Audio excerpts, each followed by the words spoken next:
Mexico Grass tells the story of cannabis in the land of enchantment. From the Llano Estacado to Shiprock, and from the Sangre de Cristos down the Rio Grande and past Mesilla, the story of New Mexico is alive with culture and wisdom, and cannabis has long been a part of that tale. Please join us as we sit down with our friends and neighbors across this great state, and let's learn what they have to say.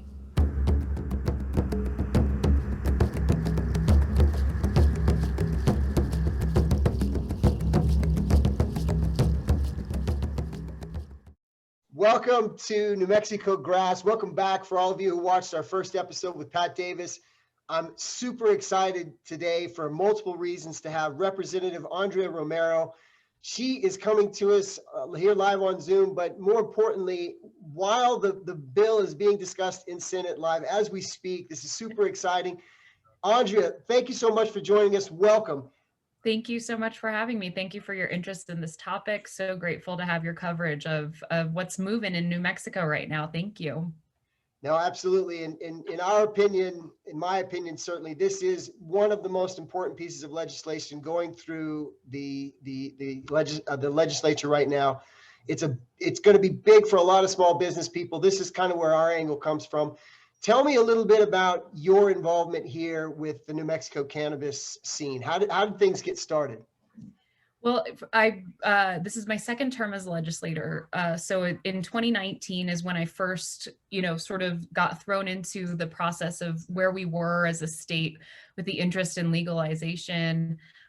At that point, it was still a bit like, is this going to work? Isn't it? And of course, at that time, there were so many new legislators on our House side that were so interested and eager to get it done. And it was at that time I have ink all over my hands. Sorry, I just busted a pen open right before we got here. So if I have green hands, that's what's going on, and it's so applicable to what we're talking about. But anyways, that said, we had a really interesting. We had a really good chance to get it through, and we're the first, I think, at that time in 2019, the first legislature to actually move it through a chamber in 2019. And so we were so excited to even have that on the map as New Mexico. And as you know, the history of New Mexico with cannabis, we were the first to actually even look into studying medical cannabis. So this is really appropriate for us to be, among the first states, 15, for hopefully the first 16 states with Washington, D.C. to be able to do this. So now we've just seen how our legislative body has evolved and has really taken hold of the opportunity.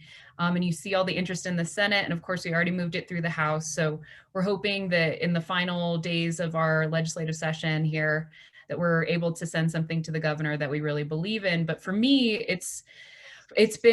I'm really interested in the social justice components with the business opportunities. For too long, we've been in this prohibition era. For too long, we've been criminalizing this, and in particular, with communities of color. And I went through the history, even in my own family, of how this prohibition has affected them from just being able to access medicine. And it's definitely time for New Mexico. We really need to end this prohibition era for adult use. So I'm very excited about what's to come here in New Mexico.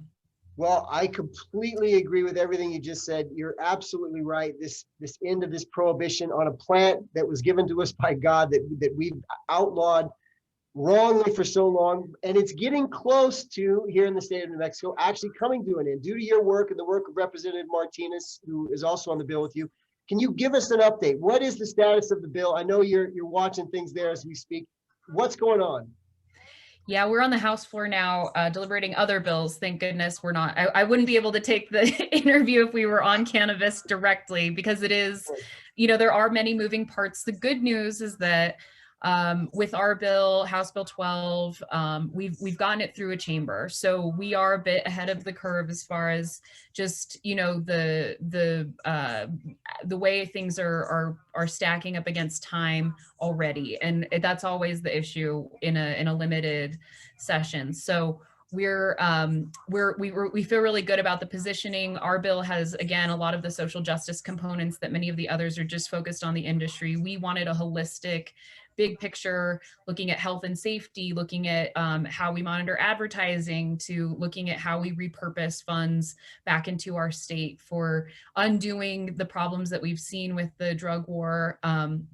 That has never ever yielded any positive results in our community at this point, so how to be able to rectify the problems that were caused by criminalizing cannabis, and then looking at of course, how legalization works, how we want the market to be able to expand, looking at the horizons, protecting our medical market first and foremost, which is so critical because even today we haven't been able to meet the demand of those seeking their medicine. And so how do we protect that market, protect medication, and then look at adult use in a responsible way? So our bill kind of looks at everything under the sun that we've learned over decades of studying this, and then of course in the last 5 years of proposing legislation. So it's just a culmination of all of those lessons learned. And again, we've already gotten it through one chamber, and so now we're just like headed toward the finish line, working out the the finer details of all of that. But the big picture, I think, is there. That's excellent. We agree with all those points. I would even add one on. Maybe you can talk a little bit about sustainability. Your bill does address some sustainability issues that are critical for a lot of people, especially us here in the East, where water rights and other things are a big deal. Yeah, that's right. So our licensing language talks about the use of water directly and how we want systems to be set up for of course, reuse of water, and then thinking about anything from irrigation systems to the preservation of water. What we do know about, any sort of cash crop, when we're talking specifically about cannabis, thankfully is a very low water use compared to some of our biggest crops. It uses about 1/3 of the water that we're using today. And of course, agriculture is the biggest proponent of water use throughout our state. I think we're already in the 70s or perhaps 80% of all water that's been appropriated thus far. So we definitely want to protect that. And we think that even from the opportunity of many of our farmers, they can really tap into that market. And of course, get the grower's license that we're discussing with the integration that we're proposing from a vertical integration piece, and hope that we can build a really sustainable industry as well.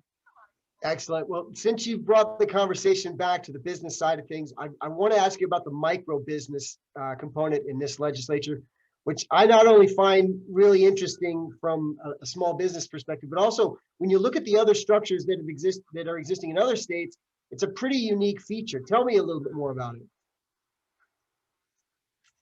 Yeah, so we've structured our legislation to have kind of 2 tiers of licensing opportunity. And when we're talking about equity and building back from what we've done with prohibition, is really being able to provide an opportunity for New Mexicans to get into this. We've seen this sort of what's happened with licensure with even alcohol, which we're still dealing with through this session, where they're so outpriced to the market, hundreds of thousands of dollars to get an alcohol license in the state right now is just impossible for folks to enter into the market. So we want to prohibit that from happening, where you would have these sort of licensed cartels, even though they're legal, it's now just, you can't get into the market. So we do not want to do that. The micro business license is a very low cost license structure. There's a limitation on how much you can grow, but it's a very affordable way for anybody to sort of enter into the market, get their feet on the ground, and perhaps become some of the bigger players, and then move up in licensure depending on the gross receipts that they have coming in. So it allows for folks to really enter into the market. We want homegrown New Mexico businesses. We want folks who've been here, like you said, born here all your life, been able to get into the business. And so we just don't want that barrier to be, a barrier to entry artificially based on the cost. We want everyone who wants to be part of this industry to be part of it. So the micro business is unique, and we're really thrilled that having learned so much from other states and some of the mistakes made on, again, creating only big business opportunities, we want everyone to get in on the ground floor here. Well, we're so excited for it. My brother and I have both gone off to other parts of the world and got master's degrees and worked in other big cities. But this particular piece of the legislation we found so interesting and such a great opportunity. Our family farm has been in our hands since 1906. And for the last 10, 15 years, we've struggled. The drought, the water levels dropping, all these factors have made it difficult. The opportunity now to grow cannabis in greenhouses, utilizing the space we already have is great for us. And I can only imagine it's going to be great for a lot of other people. If I could flip the table now, tell us a little bit about the large players in the state. How are they currently sort of set up? There's been some debate as the bill has gone through Congress about the lack of limitations on the number of plants they can grow. Can you talk a little bit about that, and what are some of the feelings on the large side of the issue? Yeah, this has been more of an education for me through the process than the policy itself. You know, it's so great as a legislator to build the sound policy and then see how the already existing players kind of fall into that. So this is more sort of peripheral to what we're looking at. But one of the reasons why we don't have a plant count limit in our bill right now, and I think as we're seeing some of the industry discussion unfold, is because of that artificial barrier that we were talking about. We really want to protect our medical program. And because we don't know what the market is yet when it comes to adult cannabis recreational use or adult use, we didn't want to artificially cap something at a number before we have a handle on what does the market look like? How much are we actually trying to expand or contract? And we didn't want, with an artificial number out there, for the illicit market to continue to have a low cost option that people would rather get it on the black market than get it in a store. So we're trying to wrestle with all of those different tax brackets, you know, how much to tax it, how much to look at, you know, what the cost is, and then how to be able to not limit that growth opportunity. So I think we've been just getting so much feedback about some of the bigger players, you know, why they would love to have no cap, where they can come in and take all the market share perhaps. And so we don't want that to happen either. We're really cognizant, obviously, even with our microbusiness license, to make sure that we've balanced some of the interest on new players and new folks coming in. We want it to be really diverse, really competitive. Of course, just from the business side of it, on everybody to get in. But we want to be cognizant too about what we don't know, and to be really fair to the process about how we want to balance and manage that. Thankfully, we've heard from, you know, our state perspective that whatever we throw at them, they're ready to manage from a licensure perspective, from a, you know, control. We've really created at least a great sort of oversight mechanism for the regulatory component that a lot of folks are worried about as well. But it sounds like whatever our legislature wants to come up with, ultimately the like state government's getting ready, gearing up, and that we're ready to go no matter what it is that we come up with at the end of the day. So we're hearing from everybody right now, which is great. It's a really, really robust discussion, and I've learned so much about anything industry related than I ever could have imagined. So it is really important discussions being had right now. Well, I certainly appreciate what you just said. We echo those comments. This video series is come about after sitting and watching the proceedings and learning what's going, exactly as you said. It's been a work in progress. We're learning as we go. And we said, who are some of these people that have been so influential in the cannabis industry? Maybe we can give them a platform. We're so thrilled to have you on our platform now. Is there any final message, Representative Romero, that you'd like to leave with our viewers regarding the state of cannabis in New Mexico?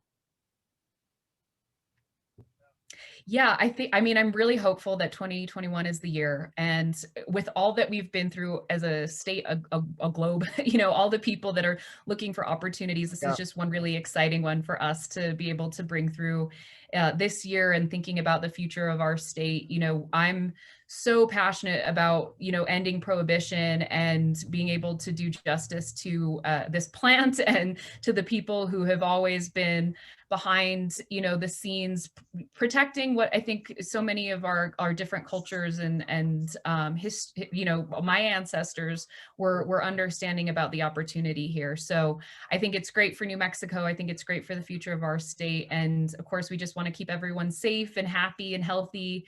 But this is a huge way to bring in revenue to do that.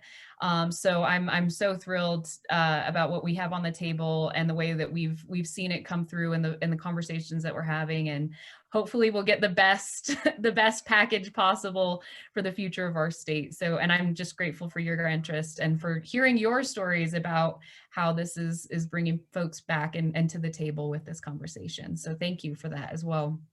No, it's our privilege, our honor. Just know that behind the scenes, we are rooting for you big time. We wish you all the success going forward. And we certainly appreciate you doing double duty here today with the discussion going on and doing this at the same time. Thank you so much for joining us here today, Representative Romero. Thank you. It's a pleasure always. And we'll be celebrating once we're done with this, right? Once the ink is drying, we'll be happy to celebrate as well. Absolutely. From your mouth to God's ears. Let's hope for it.